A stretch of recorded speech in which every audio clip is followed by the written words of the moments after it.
In the unforgiving West, a man's worth is not measured by his wealth, but by the courage in his heart and the kindness he shows when all hope seems lost. The sun beat down on the Sonoran desert, a merciless hammer on a vast, cracked anvil.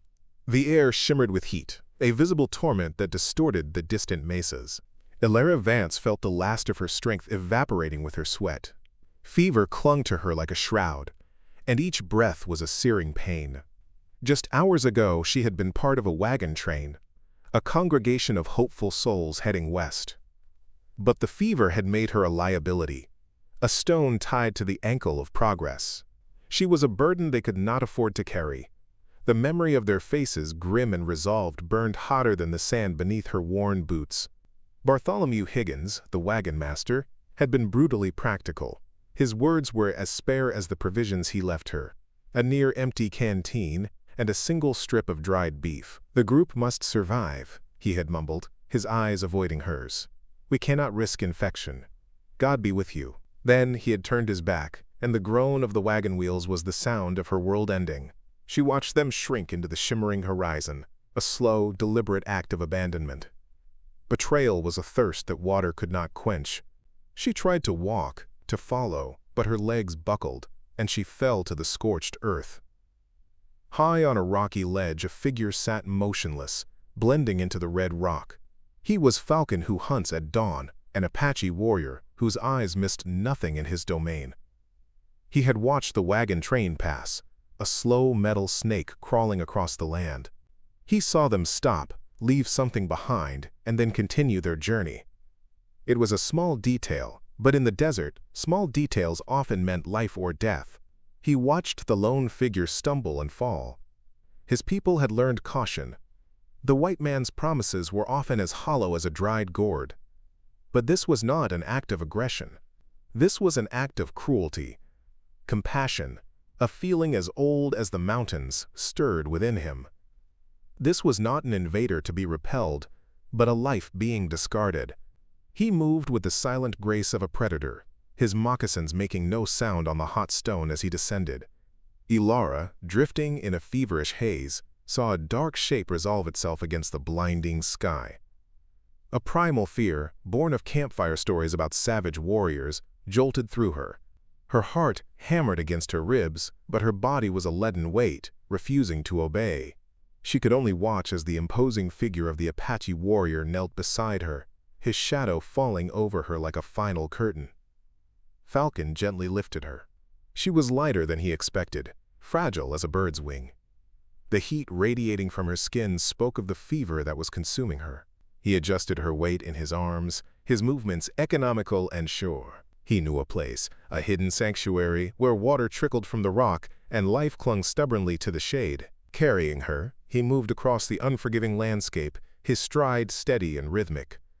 Ilara, lost in the delirium, felt a sense of motion, a strange, floating sensation. She was dimly aware of the strength that held her, a stark contrast to the weakness that had left her to die. She woke to the sound of dripping water, a music sweeter than any hymn. Coolness caressed her skin. She was in a narrow canyon, a hidden oasis where ferns grew in the damp shade of an overhanging cliff. A tiny spring bubbled from the rock, feeding a small, clear pool. Across from her, the Apache warrior sat watching, his expression unreadable. The harsh lines of his face, marked with old scars, were softened in the dim light. He had removed her bonnet, and a damp cloth rested on her forehead. The sight of him still sparked fear, but it was a muted ember now, not a raging fire. He saw the awareness in her eyes and rose. He moved to the spring and filled a small leather pouch, then returned and knelt beside her. He held it to her cracked lips without a word. Ilara hesitated for a heartbeat, then drank. The water was cool and clean, a balm to her parched throat, a blessing to her fevered body. She drank until the pouch was empty, her eyes never leaving his.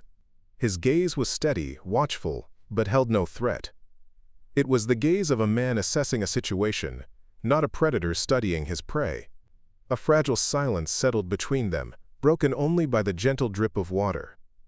Later he offered her a piece of roasted rabbit, cooked over a smokeless fire she had not noticed. The aroma made her stomach clench with a hunger she had forgotten she possessed.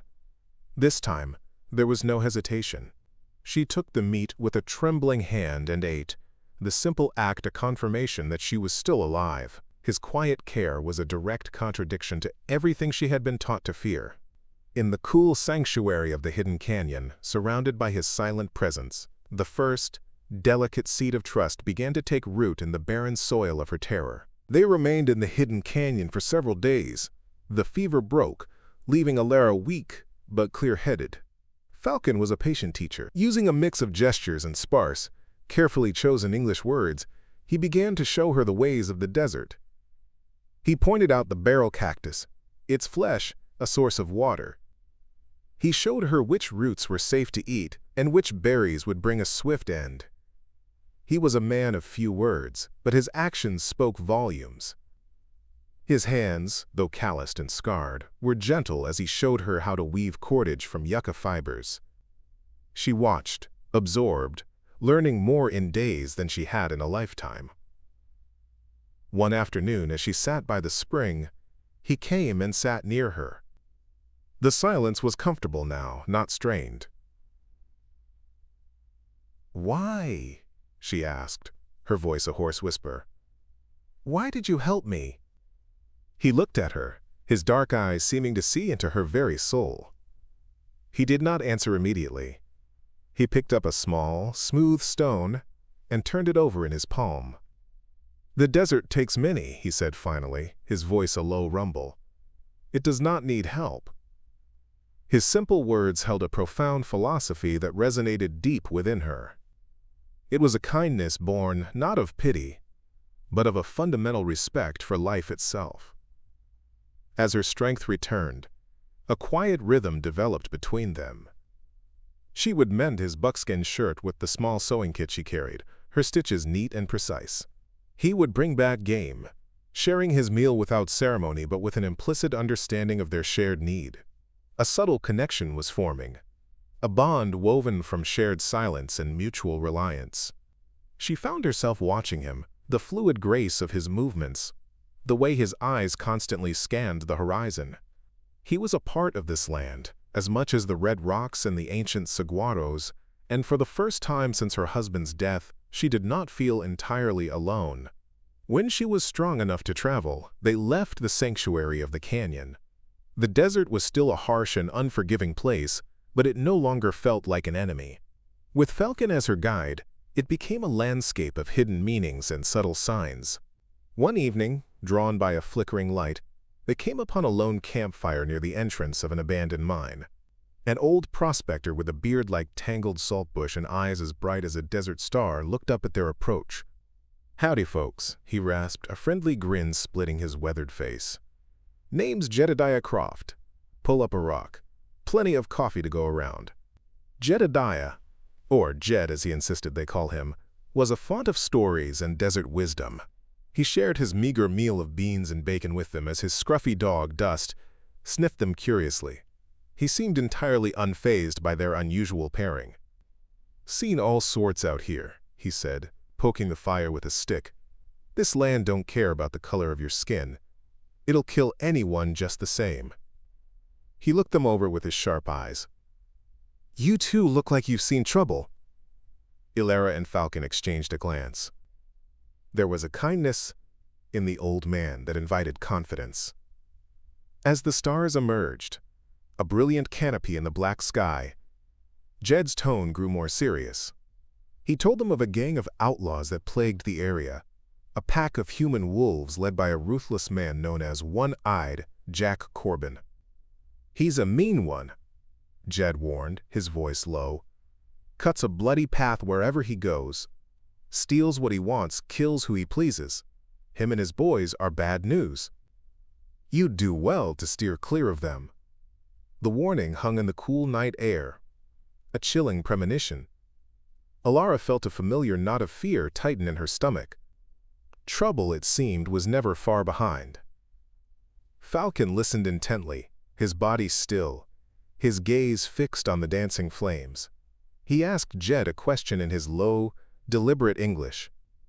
"This man, Corbin, he wears a patch." Jed nodded slowly.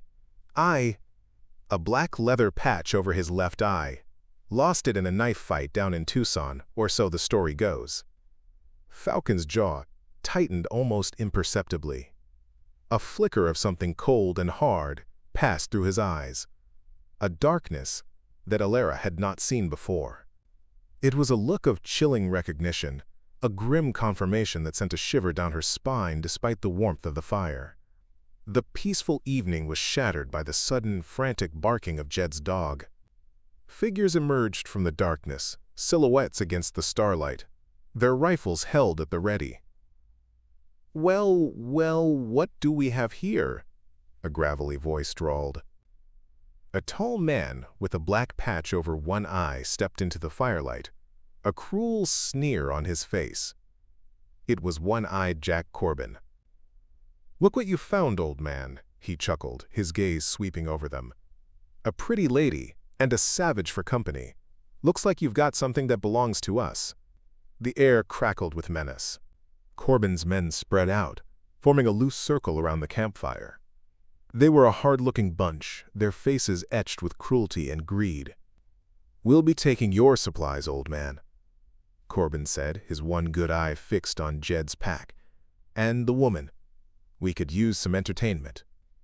His words were a physical blow, and Alara felt the blood drain from her face.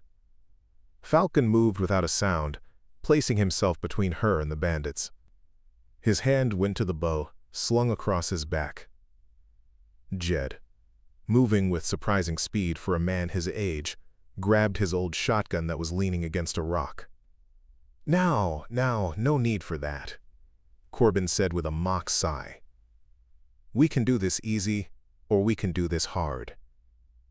But Jed was not one to be intimidated. "You ain't taking nothing from this camp, Corbin," he spat. The world exploded in a flash of noise and fire. A shot rang out from the darkness. Falcon released an arrow in the same instant, a blur of motion that found its mark in the shoulder of one of the bandits. The man screamed and fell back. Jed's shotgun roared, its blast echoing through the canyon. Chaos erupted. Gunfire lit up the night in sporadic, deadly flashes. A bullet struck Jed, and he cried out, clutching his shoulder as he staggered back. One of Corbin's men lunged toward the old man, his knife glinting in the firelight. Panic and adrenaline surged through Alara. She reacted without thinking. Grabbing the heavy iron skillet from the fire, she swung it with all her might. The pan connected with the side of the bandit's head with a sickening thud. He grunted and collapsed in a heap. The ferocity of the defense seemed to surprise Corbin's gang. They were used to terrorizing helpless victims, not facing determined resistance. Corbin cursed, firing a wild shot in their direction. Another of his men went down with an arrow in his leg, crying out in pain. Outnumbered, and facing a fight they had not expected, the outlaws' resolve faltered. "This is not over," Corbin snarled, dragging one of his wounded men back into the darkness. "We'll find you, and when we do, you'll pray for a quick death." They vanished as quickly as they had appeared, leaving behind the smell of gunpowder and the groans of the man Alara had struck down. Silence descended, heavy and ringing, broken only by Jed's pained breathing. In the aftermath of the fight, they worked quickly. Alara tore a strip from her petticoat and, with Falcon's help, bound Jed's bleeding shoulder. The old prospector was tough, gritting his teeth against the pain. "Much obliged, you two," he wheezed, managing a weak grin. "You fight better than half the men I've known." He looked at Alara with newfound respect. "You've got fire in you, girl." Falcon meanwhile checked the bandit Alara had downed. The man was unconscious, but alive.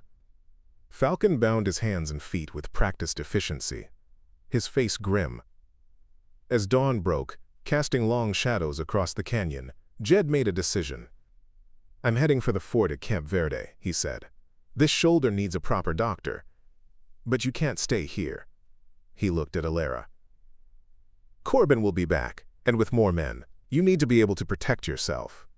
He pushed his own Colt revolver into her hands. It was heavy, solid, and terrifying. "Know how to use one of these?" Alara shook her head. For the next hour, Jed, despite his pain, patiently showed her how to load, aim, and fire the weapon. the loud reports echoing in the quiet morning. Their roads parted at midday. Jed, mounted on his stubborn mule, gave them a final nod. "Good luck to you," he said. "In this country, kindness is a luxury. Being able to defend it is a necessity." As he disappeared, a new dynamic settled between Ilara and Falcon. They were no longer just a rescuer and a victim. They were partners, bound by a shared fight. As they traveled, the silence between them opened up.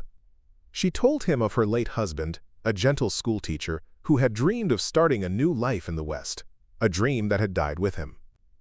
That evening, sitting by their own small fire, Falcon spoke more than he ever had before. In his halting English, aided by signs, he told her his own story. He pointed to his heart, then made a gesture for a woman and a smaller one for a child. Then he said the name. Corbin. He made a motion of fire, of destruction. He drew a finger across his throat. The meaning was devastatingly clear. Corbin's gang had attacked his people, had taken his family. He was not merely a warrior. He was a widower, a grieving father. He was a hunter, and Corbin was his prey. Their shared loss was a tragic, unbreakable bond. Their supplies ran low, forcing them toward the dusty outpost of Red Rock Gulch. The town was little more than a single street wedged between towering crimson cliffs, a haven for prospectors, cowboys, and those fleeing the law. The moment they rode into town, Falcon on his paint horse and Ilara on a mule they had acquired, every eye turned to them. Whispers followed them like buzzing flies. The sight of a white woman traveling with an Apache warrior was an affront to the town's harsh, unwritten code. She felt the weight of their stares, a mixture of suspicion, contempt, and morbid curiosity. The local sheriff, a portly man with a drooping mustache and a tarnished star pinned to his vest, met them in front of the general store. He swaggered toward them, his hand resting on the grip of his revolver. "What's your business here?" he demanded, his eyes narrowed, ignoring Ilara and addressing only Falcon. "We need supplies," Ilara answered for him, her voice steady despite the tremor in her hands. The sheriff spat a stream of tobacco juice near Falcon's horse. "See that you get them and move on. We don't want your kind causing trouble here." The saloon was worse. They entered, hoping for a hot meal. But the room fell silent. Men at the bar turned to stare, their faces hard and unwelcoming. The bartender, a burly man with a stained apron, wiped the counter with a dirty rag. "We don't serve his kind," he stated flatly, nodding at Falcon. A few of Corbin's men, whom Ilara recognized from the attack, sat at a corner table, smirking into their whiskey glasses. "And we do not serve those who travel with heathens." Ilara felt a hot surge of anger. "This man is a better human than any of you," she said, her voice shaking. Falcon placed a calming hand on her arm before she could say more. His face was a mask of stoic indifference, but she could feel the tension in his grip. He turned and led her out of the saloon, away from the hostile glares. They left the town with only what they could buy from an elderly Chinese grocer, a quiet, dignified man who treated them with simple courtesy. As they rode away from Red Rock Gulch, the injustice burned within Ilara. This world, she realized, was full of different kinds of wilderness. The desert was honest in its dangers. The hatred in the hearts of men was a far more treacherous terrain. The men from the saloon must have sent word ahead. 2 days out from Red Rock Gulch, as they navigated a narrow, winding canyon, the trap was sprung. The first shot came from above, the bullet ricocheting off the rock wall near Ilara's head with a sharp crack. More shots followed, pinning them down behind a cluster of boulders. They were ambushed. Corbin and his entire gang were positioned on the canyon rim, firing down at them with impunity. "Nowhere to run!" Corbin's voice echoed from the rocks above. "I told you I would find you." Fear, cold and sharp, pierced through Ilara. Falcon reacted instantly, pushing Ilara deeper into the cover of the rocks. He nocked an arrow, his movements a fluid economy of motion. He aimed not at the men, but at a precariously balanced rock formation above one group of shooters. The arrow struck true. With a low groan, the rocks gave way, tumbling down the cliffside in a dusty avalanche. It did not harm the men, but it forced them to scramble for new positions, giving them a precious few moments of reprieve. "Stay here," he commanded, his eyes dark with urgency. He began to move, using the shadows and terrain to his advantage. Ilara huddled behind the rocks, her heart pounding against her ribs. She would not be helpless. She remembered Jed's words. Drawing the heavy Colt revolver, her hands shaking, she peered over the top of her cover. She saw a bandit taking aim at Falcon as he moved between shadows. She squeezed her eyes shut for a second, said a silent prayer, and then opened them, steadied her hands as best she could, and pulled the trigger. The shot was deafening. It went wide, but it was close enough to make the man flinch and dive for cover, ruining his shot. She had helped. She was part of the fight. The fight was desperate. Arrows and bullets crisscrossed the narrow canyon. Despite their superior position, the outlaws were facing a determined defense. But there were too many of them. Just as Ilara felt a wave of despair wash over her, a new sound cut through the din of battle, a bugle call, clear and sharp. On the far ridge of the canyon, a line of blue uniformed riders appeared against the sky. United States cavalry. A wave of relief so powerful it almost buckled, her knees washed over Ilara. They were saved. But her relief soured as she saw the soldiers level their rifles, their immediate target not the outlaws, but the lone Apache warrior below.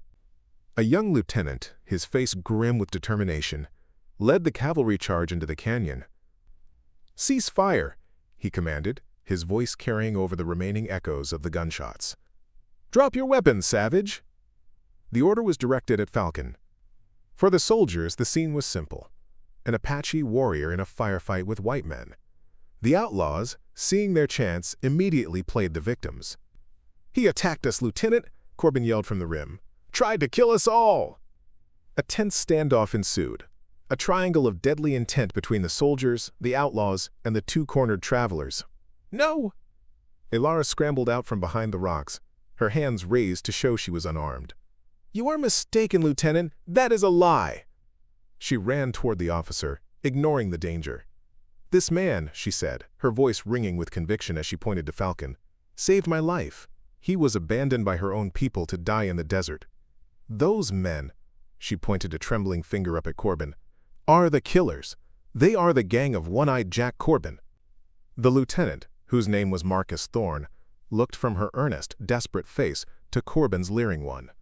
A flicker of doubt crossed his features. Corbin, seeing the tide might be turning, tried to bluster his way through. "Do not listen to her. She is hysterical. This savage has twisted her mind." But his desperation made him sloppy. Lieutenant Thorne was a man of the book, but he was no fool.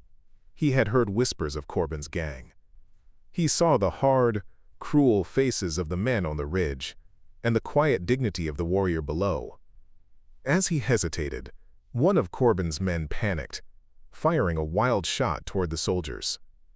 That single foolish act sealed their fate. It was an attack on the United States Army. "Fire!" Thorne's command was sharp and decisive. The cavalry responded with a volley of disciplined rifle fire. The outlaws, caught between the soldiers' advance and Falcon's deadly arrows, were thrown into chaos. The battle was short and brutal. Within minutes, it was over. Corbin's gang was broken, its leader wounded and captured. Thorne approached Ilara and Falcon. He looked at the Apache warrior, then at the woman who stood protectively by his side. "It seems," he said slowly, a hint of respect in his voice, "that justice in this land is not always simple." He gave a curt nod. "You are free to go." After the soldiers departed with their prisoners, a profound silence descended on the canyon. The long hunt was over. Falcon's quest for vengeance, though completed by other hands, had come to an end. He stood looking at the spot where Corbin had been captured, his face a mask of complex emotions. Ilara went to him and gently touched his arm. He turned to look at her, and in his eyes she saw not triumph, but a deep, aching sorrow. The end of the fight had not brought back his family. It had only left an emptiness. He reached out and covered her hand with his own, a silent acknowledgement of her presence, her support.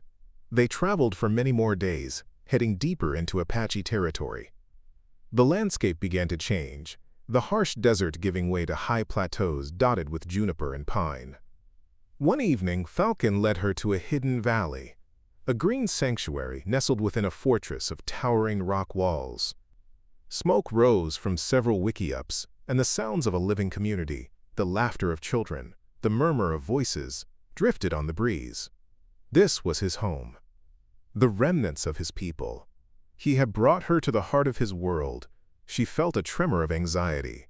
How would they receive her? An elderly woman with a face like a beautiful, wrinkled map, and eyes full of ancient wisdom emerged to greet them. She was Wise Owl, the matriarch of their small band. Falcon spoke to her in their native tongue, his voice soft. He told their story. The old woman listened patiently, her gaze moving from Falcon to Alara. When he finished, she stepped forward and took Alara's hands in her own. Her touch was warm and firm.